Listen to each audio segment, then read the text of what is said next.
Hi, everyone, and welcome to the Monomyth Diaries, a podcast where ordinary people get to share their hero's journey. I'm Mandy, and I'll be your host. We'll discover powerful insights, critical moments of growth, and much more. Thanks for joining us. We all have a monomyth to share, and someone out there needs to hear it. Welcome back to the Monomyth Diaries.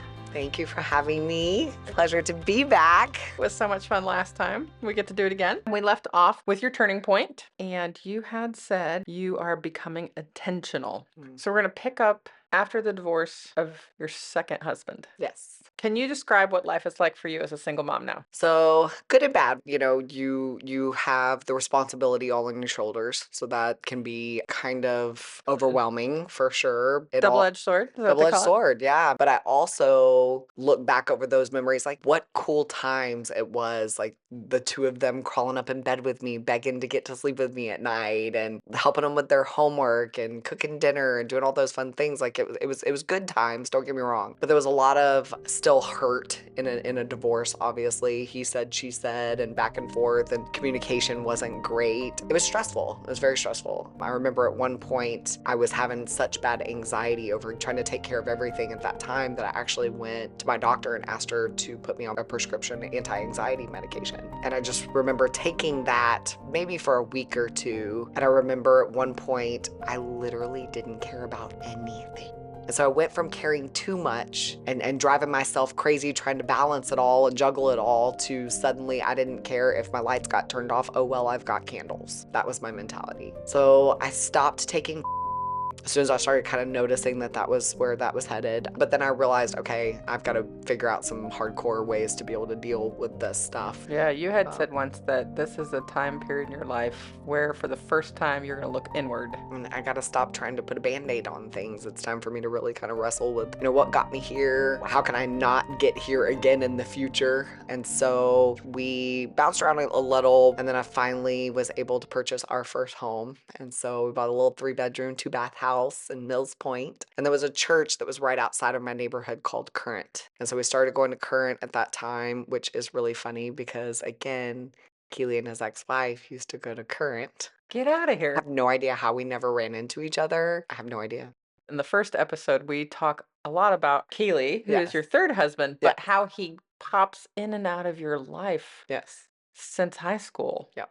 Yeah. So this is third, fourth time he's randomly popped into your life? Yeah. He went to the church. We didn't run into each other at church, which was wild. Now it's so funny because we'll talk about all these different places we've been. Like he was explaining to our 15-year-old that the hangout for the Katy people was Sonic and the hangout for the Taylor people was Taco Bell. And so he would say that he would go to Taco Bell to meet Taylor chicks. And it's so funny because like I would go to the Sonic to hang out with some of my Katy friends. And so it's funny that we literally never saw each other at either of those places. It's funny, God just gave me little glimpses of, hey, this guy's gonna be a main character for you eventually, just wait for it. That's crazy. Yeah. So your attending church is one of your tools of looking inward. Attending church. So I also had been going to a counselor off and on since I had gotten divorced. Her name was Connie. Connie was a big contribution to growing myself and my inner work as well, because she was trying to help me sort out some of the stuff from my childhood. So my mom has been married 3 times. She got married when she was 19 years old. She got married again when she was and had me at 23 years old. I was literally repeating the same things that my mom had done. And I remember it was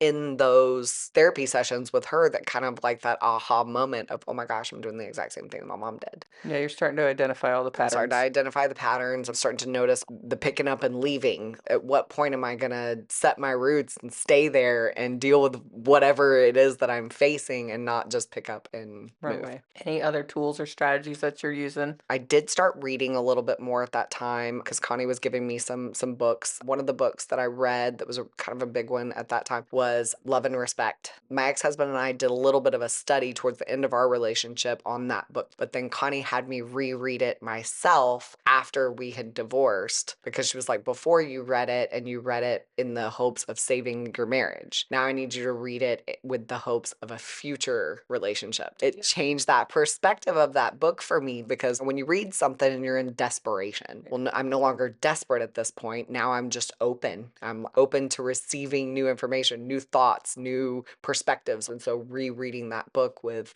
that openness. And so now, like, I could probably read that book again and get something totally different from it. Or what do they call that? Confirmation bias? You're getting out of it what For you sure. want to get out of it, What you want to really. get out of it, what you want to get out of it. But it also made me realize that one thing that I was guilty of that I had also seen in my past through other relationships is there's a circle, and when you're loving somebody and you're not communicating well, it's like they're on the outside of that circle, but you're chasing each other, but there's this boundary between the two of you and you never can connect. When a man's feeling disrespected, it's hard for him to get in that circle with you. And when a woman's feeling unloved, it's hard for her to invite the man into her circle. And so I started realizing that sometimes stopping and not being in the heat of that turmoil, that we're on the same page, we're not fighting against each other, we're fighting against the world with each other. And so I've utilized a lot of what I've learned from that book and from Connie into my marriage now. And what was the name of the book? And it was Love and Respect. Love and Respect. Do you know the author?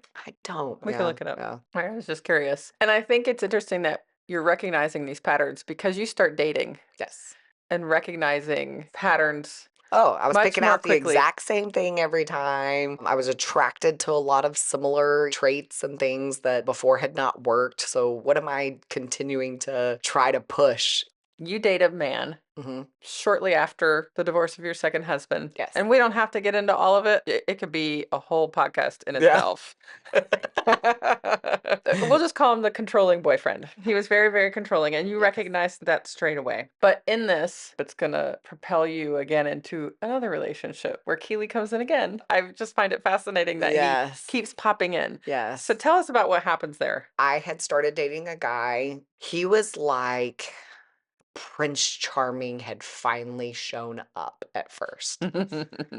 I mean, he learned me and my needs and what could help me, and man, did he use them to manipulate and to, oh, he was good. He was good. I remember one time he had asked me to go out on a Friday with him, and I told him, I was like, I can go out Saturday, but I can't go out Friday. I've got to mow my yard. I've got a bunch of things that I need to take care of around the house. And I remember him telling me, I'll swing by the salon, I'll pick up your house key, I'll go to your house and I'll mow your yard if you'll just go out with me tonight. And I remember thinking to myself, oh my gosh, I hadn't had a guy mow my yard and I don't even know how long. Hallelujah, right? So he comes and he picks up my key. Well, little did I know that he actually took my key and made a copy of it. So now he has access to my home when I'm not there.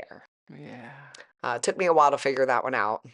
So we had a few other random things. Like one day he showed up at my door late at night, and I had makeup on and my outfit from the day, and I had just finished dinner, and so I was putting the dishes away and stuff. And he knocked on the door, and he was supposed to be offshore, so I wasn't expecting him at all. So I answered the door, and he came in, and of course I looked shocked because I was surprised he was there. Well, he asked why I looked so surprised and who's here. And I was just like, the boys, what are you talking about? So he walks past me and walks on into my living room. Then he walks around into my bedroom and he was like, you smell good. And I was like, thanks. He goes, so why'd you get all dressed up today? Why do you have perfume on? Because that's what I do every morning. I don't know. You know what I mean? Yeah, not out of the norm for Not you. out of the norm for me. So that was a weird thing. So when he walked into my bathroom, at that point, I had already known, like, red flags were enough for me to be like, okay, what's he gonna do now? Now I'm nervous. And so he reached over and he looked at all my perfume and he goes, is that the perfume you're wearing? And I was like, yeah. And so he smashed it on the tile in my bathroom. Ooh. And I had 3 or 4 bottles of perfume, nice perfume that my mom would buy me for birthdays or Christmas. They always came from my mom. And so he ended up crashing or smashing 2 bottles of my perfume before I finally was able to get him to stop. So at that point I knew, okay, this guy is definitely next level. Like, we got to get away from this, right? Mm-hmm. When we first started dating, this is where popping into Keeley. When we first started dating, and before I knew all the crazy yet, my brother was getting married. And I took him as my date to my brother's wedding. And we're walking into the reception, and Keeley and his ex-wife are walking out. Oh, So we'll come to find out she had done the cake for the bride. I didn't know that piece. Yeah, so Wow, small world. Keeley actually knew my ex-sister-in-law's mother really well, and my ex-sister-in-law. Well, that was in December. Fast forward to maybe first part of March. Keeley puts on Facebook that he's getting a divorce. And I just remember thinking to myself, oh man, like how sad for those babies, and having empathy for them as a family. Well, then July, I got to figure out a way to separate this, but I know he's not going to be an easy one to part from. I have to think this through. I have to be, intentional. Proactive. Proactive, yes. After that, we walk into Mo's place for a CD release party for Dustin's friend. We get there, and who's standing at the bar right when we walk in the door? Keeley. He's had a few drinks by then, so he's feeling very good. And so I walk in the door, and so immediately he goes, Tara! And opens his arms. Well, what he didn't know is the fight that had broke out right before we got there. That night turned into a big argument, and then shortly after that, he left for offshore. And when he left for offshore, packed up all of his things, moved them to a storage unit, sent a letter with the key to the storage unit to his mom's house, and got cameras, new locks. Good for you. And so he eventually got the Message. and eventually left me alone. I did not want to date anybody after that. I'm not good at this. My picker's broken. I used to tell people all the time my picker was so broken. Yes, yes. Anybody with any big problems, come this way. Ay, ay, ay. So at that point, I'd kind of put up a wall. And then here comes Keeley, Again. the bulldozer. Then it's Thanksgiving time. I had 3 cousins. They were all 3 in town, and we were going to go and party the night before Thanksgiving. And so we walk in, and Keeley Bell is on the stage singing with the band that was there. So we go out on the dance floor, and he and I are just having a great time. And all of a sudden, I see Keeley standing off to the side, and he's talking to another girl named Missy, who were great friends. I see them talking to each other, and I would have never have done this had I not had a little bit of liquid courage. I think it's important to note you don't drink anymore. I don't drink anymore. I haven't drank for 4 years. So I walked up to Keeley, and the night that Dustin and I had ran into him at Moe's for that CD release party, Dustin made me delete him off of my Facebook friends. So I had unfriended him that night just to keep the peace and keep it from blowing up any further. And so I just walked up to Keeley and asked him if he would be my Facebook friend again. And he literally looked at me and said, I've been waiting 18 years to ask you on a date. Oh, that's so sweet. What do you say to that? Right? You said yes. 18 years is a long time to wait. Right. Well, and I think the 2 of you had to go through enough trials and tribulations and learning all of that to bring what you bring to this I had to relationship. go through all of that. Yes. All right. So you and Keeley have a whirlwind Yes. romance. Oh man. We started dating really, really quick. We went from, okay, we're not going to tell the kids to a full-time family. We became the Brady Bunch real quick. All right. So y'all date, you get married. That was really fast too, because we started dating in November. We were married in July. That is quick. It was really quick. But you'd known each other a really long time. You just know when you know. He knew, and he told you that. Yes. He'd been waiting his whole life. But I knew too, and I don't even know how to describe it. Like, my name is Tara Bell. All growing up, everybody called me Tinkerbell. Now my name is Tara Bell. What?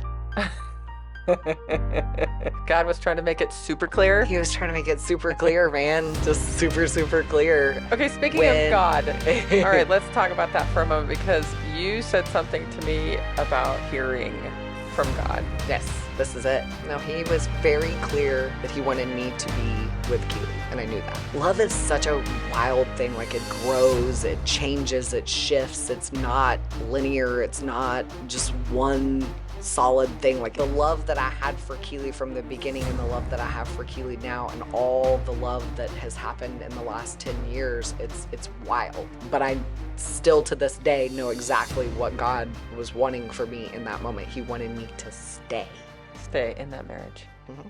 Okay. So you married quickly. Mm-hmm. And how did that turn out? So our pastor, he told Keeley, was like, okay, so what are you waiting for? And he was like, well, we're planning a wedding. We're going to get married in November. And he was like, okay, well, What are you waiting for? You already live together. So we did. We went to our pastor's office, and my mom was our only person there, and we got married in our pastor's office. But we didn't tell anybody because we wanted to wait until our wedding. That way everybody assumed that our wedding was the day. Okay, so you married with just your mom hmm and the judge, In July 21st. but then you had another wedding.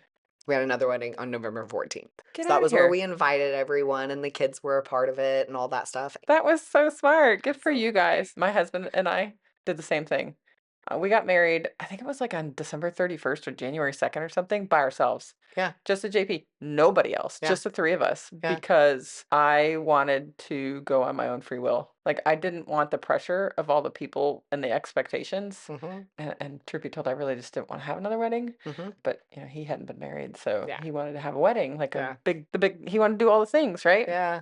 And I'm grateful that we ended up doing it. Like, now I can look Yes, back and be like, "Oh, I'm so glad we did that." But at the yes. time, Yeah. I just wanted it to be us. So we did the Mhm, exact same thing. mhm. That's crazy. So the beginning of your relationship with Keeley is amazing. Yes. All is great. Kids are happy. You're happy. Maybe a few disgruntled exes, but for the most part, life is Yeah. wonderful. I went from 2 kids though to 5, and I was working full time, and now I've doubled the square footage of my home. I was in overwhelm. I also realized that Keely had a drinking problem at that time. Before, when we were dating, it was fun and it was on the weekends. It was exciting. I was meeting all these new people. He's Mr. Popular. He knows everybody. So it was fun to be out. But I'll never forget the very first time that I realized that he really had a problem. We ended up in the ER after a night of drinking. He collapsed. That was the first time that he shared with me that he had some health problems. So I had fallen in love with this guy, and he had not been fully transparent with me about his health problems. He had had a couple of heart attacks right before we got married. He had deep vein thrombosis. He had rhabdomyosis. He's got kidney issues and liver issues. And I just remember thinking to myself, okay, well, all those health problems, and then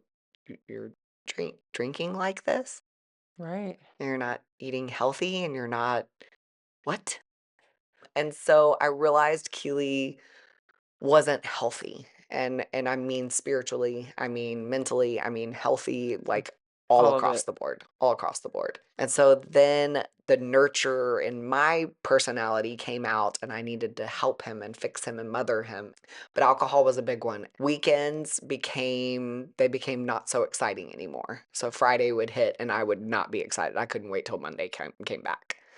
And it was because, especially when we didn't have the weekend kids, because if we didn't have the kids, I knew I was going to have to be taking care of drunk Keely all weekend long. Once he had a certain amount of alcohol in his system, he completely changed as a person. And so Jekyll came out, or Hyde, I don't Yeah. know. Altered his personality. Yeah, Sure. yeah. And so this alter ego that would come out of Keely, I didn't even recognize him. I didn't know him. That wasn't who I married. That wasn't who I even dated. We would get home and he would want to fight all night long. And it was the same thing that he would say over and over again to me that made me realize through counseling, eventually, once we got on the other side of it, how bad his abandonment issues were. Though his parents didn't leave him, they died, but it still leaves that sense of abandonment. And so Sure. he was afraid. So now, obviously, I'm going to leave eventually, right? His thing that he would say over and over again, what, are you going to leave me now? Just out of curiosity, did you ever question God? Because, I mean, you said you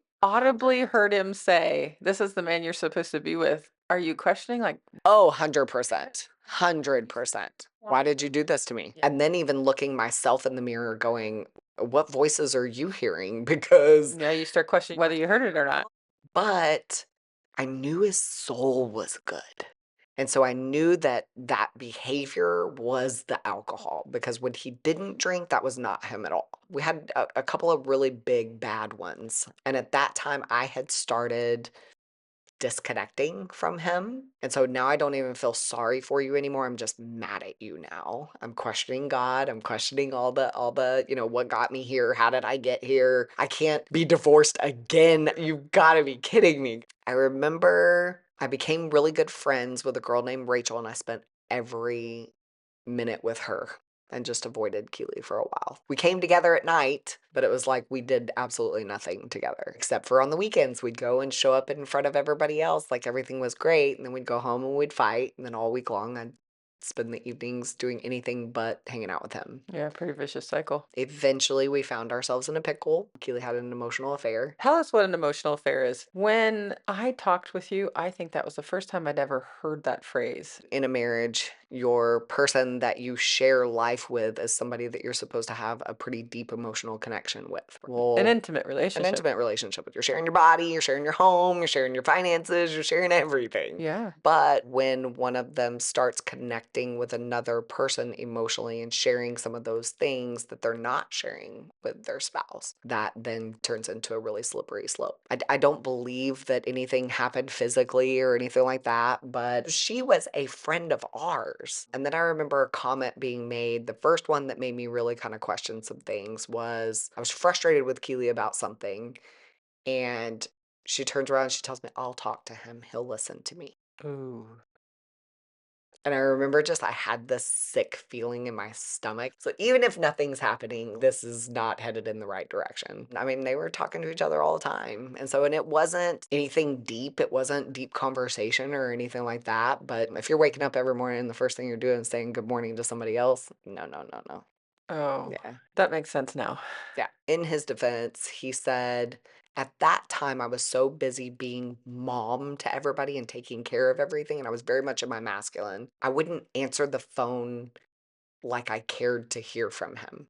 I would answer the phone like, what? And so that was very hurtful for Keeley. It wasn't very warm and welcoming. No, no. And so he felt like he was not a priority for me or not, but I was tired. I was mad at him and frustrated and resentful towards him at that time. And you had said that you guys had already started disconnecting. We were disconnecting. And so that was one of the things that I had to do differently was I had to greet him differently and make him feel like a priority in my life. But that doesn't happen right away. No, it does not. So he has this emotional affair, and Yes. you actually end up confronting him and giving him some boundaries, which I found was amazing because you had said you started learning those after the divorce of your second husband. As you started working on yourself, started learning to set boundaries and what you wanted, what you didn't want. Yes. And so you actually Yes. now approach him and say, this can't happen. This can't happen. These are clear boundaries for myself. These are the things that I cannot tolerate. The cool thing is the first thing I said is I want to get into counseling. I knew that my first thought was, okay, well now I gotta leave. Oh, good for you that you didn't. Because this is the next step. Now I gotta pack, I gotta leave. That was where it was like, no, Tara, you're supposed to stay here. This is the guy for you and you're supposed to stay here. God told you this. And you're being obedient. It's time for you to pull up your pants and figure it out the right way. I love that. So yeah, but you can't do it on your own. He was a willing He participant. was willing. He was a willing participant. At that time, Keeley had already seen Frank. Hold on, let's back up. Who's Frank? Frank is our counselor. Frank is amazing. I think he's exactly what both of us needed in that time in our life, for sure. So Frank is a Christian counselor. Christian counselor, yes.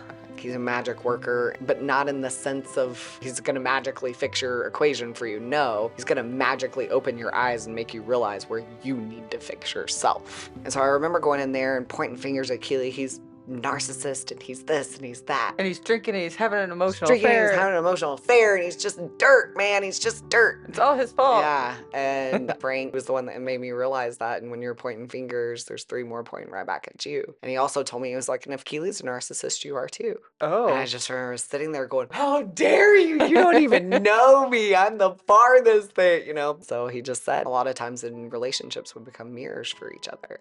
Yeah, we have a phrase in Al-Anon called "You spot it, you got it." You spot it, you got it. Yeah, and that's a real thing. That's a real thing. So that kind of, led me down a whole self-reflective road to, hey, I'm playing a part in all this too. And so it's time for me to kind of figure out what part I'm playing, why I'm playing that part, why I keep reoccurring as this character that's not really who I want to show up as. You said at one point he helps you understand resentment. Yes. And practice forgiveness. Yes. And Yes. take accountability. Yes. I think Frank sounds like an amazing counselor. He really was. So we went every Thursday to see Frank because, we spent all this time avoiding each other. So now we've got to get to know the person that we were actually married to. So we decided that we would go on date nights every Thursday night after counseling. And so that was a big deal. And I'm still to this day, every Thursday is date night. And we've stuck with that. And it's been huge for us. We've gotten to know each other again. We've grown together. We prioritize that time. But at first it was ugly. Oh man, because we'd get out of counseling and all the wounds were fresh and all Yeah. the, and You so just threw salt in them. oh man, That's what yeah. counseling does. Yeah. We took off the bandage and just like squeezed it. And so some of those date nights were pretty rough. I remember some nights we would literally sit across from the table with each other and I have nothing to say to you. So it was torture for a little while. But then it got fun. Once I started really being intentional, because at first we would go to dinner and we'd just sit across from the table from each other. Okay. But then it was like, okay, well, let's do some things. So, like, I bought tickets for us to go to a circus. I bought tickets for us to go to an art show. I bought tickets for us to go to a drive-in movie theater. Well, the circus was awesome. Keeley ended up getting on stage. It was a whole funny skit. So by the time we left there, we felt good. We were laughing. We were really enjoying that time with each other. Next one was the art show. We ended up with 2 pieces of art, a male lion and a female, and we have them on each side of our bed now. And it kind of reminds me of that time of us getting an opportunity to date each other, even though we were 7 years married. And do it again and do it differently this time. Yeah. With a lot more A intentionality. lot more intentionality. I Yeah. love that. So, what seemed like a tragedy, him drinking the emotional affair, as strange as it sounds, Mhm. becomes a giant blessing. Oh, 100%. A Yeah. giant blessing. Yeah. And all kinds of boons. Boons are Yes. just the gifts and the blessings that come out of really bad Yes. situations and all of your hard work. So let's talk about some of the boons. Yeah. Obviously, we know today you have a wonderful marriage to Keeley. Yes. You two are so cute. Thank you. I love following you both on social media. But you have gathered even more boons along the way. Yeah. Tell us about some of those. Both of us got sober, so this past September, it was 4 years. Congratulations. That's Thank you, amazing. thank you. Good for you So, too.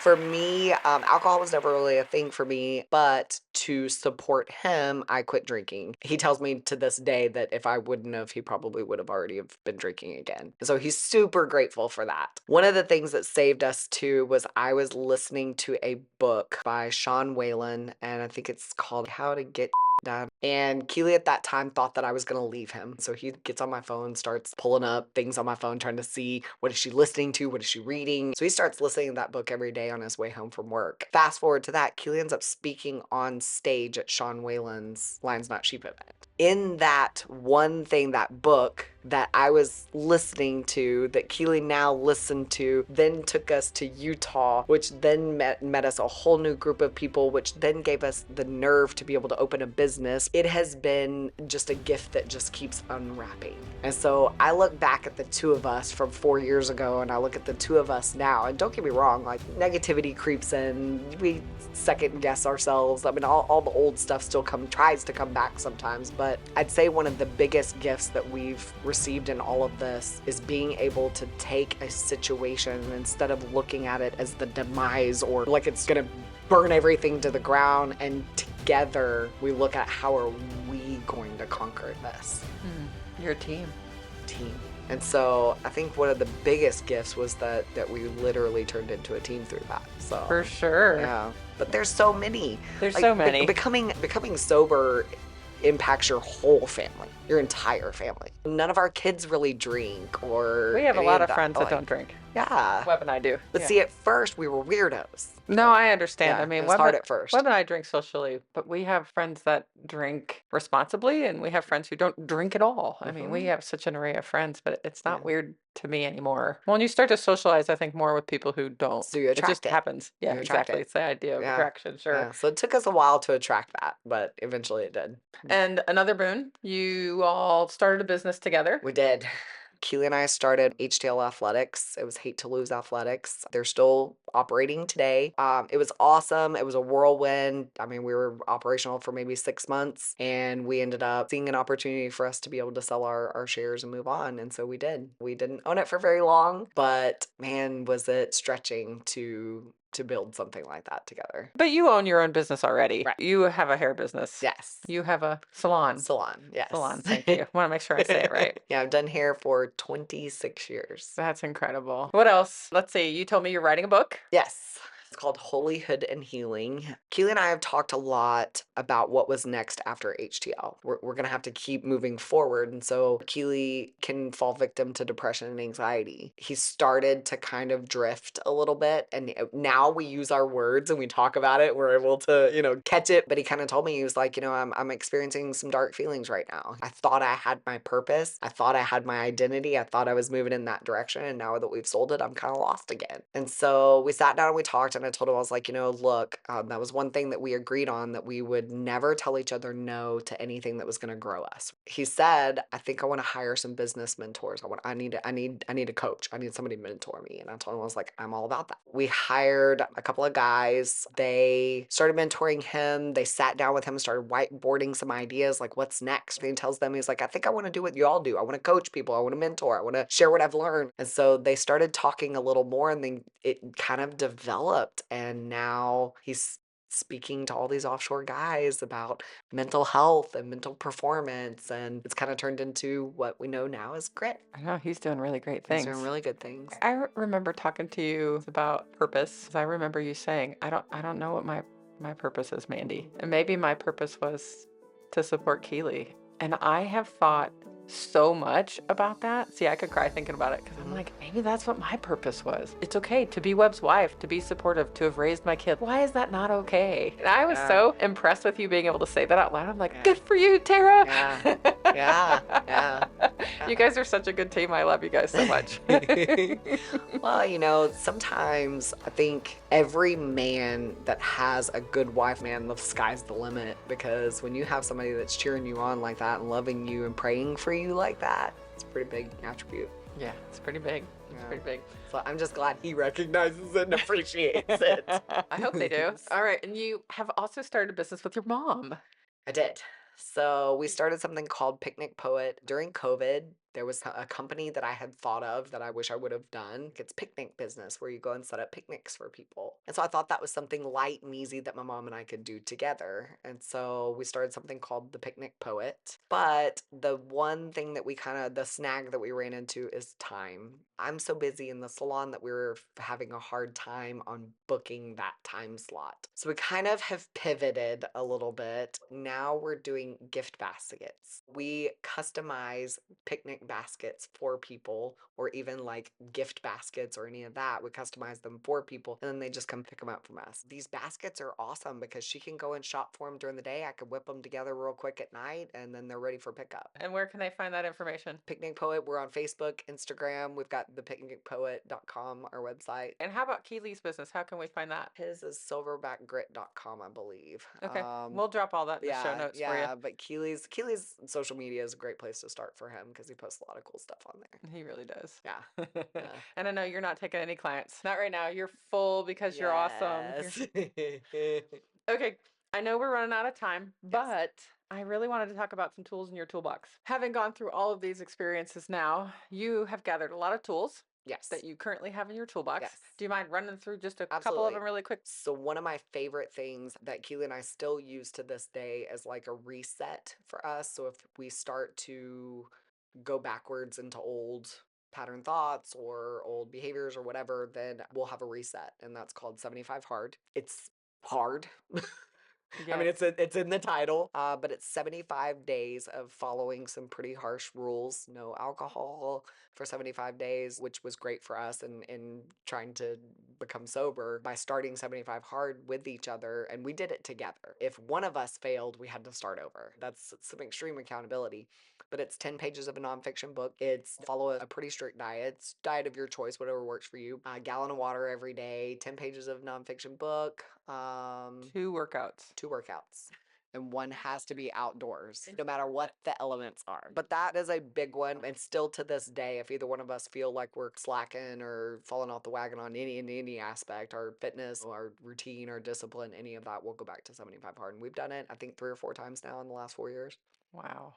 That's Yeah. pretty incredible. My son has done it, which Mm. is the only reason why I know what it is, because he'd be up in the morning before high school working out, and I would go work out 'Cause with you have him. to. And I'm like, You don't realize how little of time you have during the day until you're trying to accomplish all that. yeah, we did a little mini one, my husband and I, called the Dirty 30. And Mm-hmm. that was hard enough. We had to do the same thing, two workouts, separate Yeah. times of the day. One had to be outside, Yeah. the nonfiction, the whole thing. Yeah. So it's It's great. challenging. It's great. What are some other tools in your toolbox? Reading. We've read a slew of books. We go back and forth. Like I'll read a book and then he'll read it and then we'll compare things. That's been a cool thing for us for topics of date nights. We walk together still a lot. I mean, 75 Hard really set that precedence for us. I remember when we first started, we were still in the middle of trying to figure out if we were going to survive an emotional affair. And so there were still lots of arguments, still lots of, disagreements, things like that. A lot of hurt, a lot of yucky feelings. And so we got to a point where we would go on a walk to fight. It's amazing how when you're walking, you can't really yell at each other or all your neighbors are going to hear it. It really made us have to sit in our stuff and talk about it. It forced you to It talk to each forced other. us to talk to each other. That kept us from just sweeping things under the rug and ignoring them. We actually faced them. Date night's another big one. That has absolutely transformed our relationship because before we had all these little kids. So it's very easy to let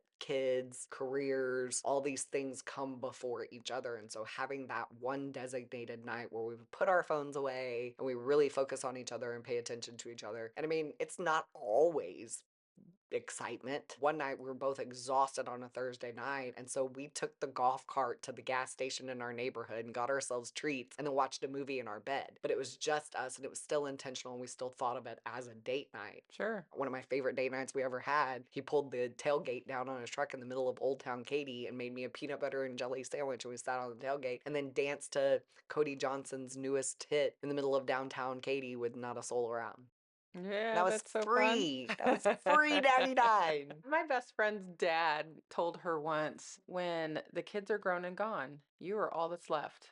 So you better like your spouse because you're going to spend more time with that person over the Yeah. course of your life than you do with your own children. Oh, and now that we're having kids move out, Yeah. like we're down to one now. Like we had a whole house full of kids and now there's just one there and she's like super introverted and loves being in her room and like, so sometimes we even forget she's Did she have a sleepover or is she here? Yeah, no, you do get to a point where the kids are off doing their own thing and now it's just the two of us. So if we wouldn't have dove into that time of, really dating each other and loving on each other and being intentional with each other, I'd be living with a stranger right now. Yeah.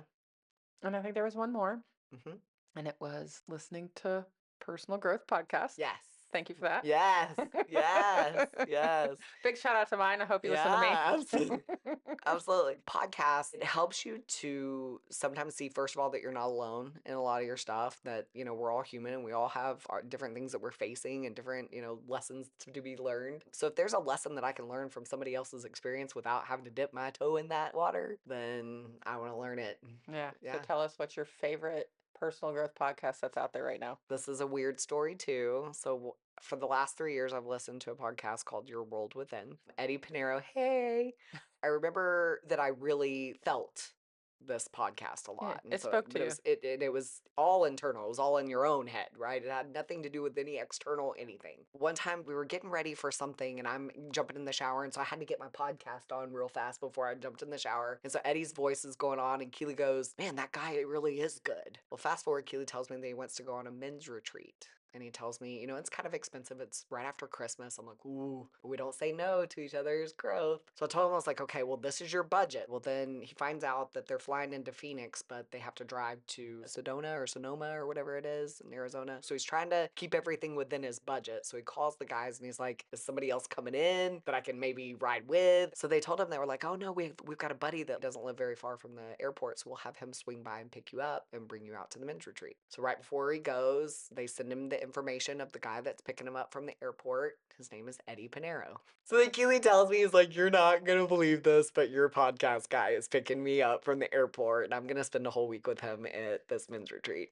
After you experience that kind of a weekend with somebody, that men's retreat was really extensive. Like it was a lot. They grew together. They did sweat lodges and hiked mountains and cold plunges and pretty intense stuff. And so got very vulnerable. And so they've created this kind of brotherhood now. And so they're great friends. They talk to each other all the time, but it's so weird to have a group chat with my podcast guy.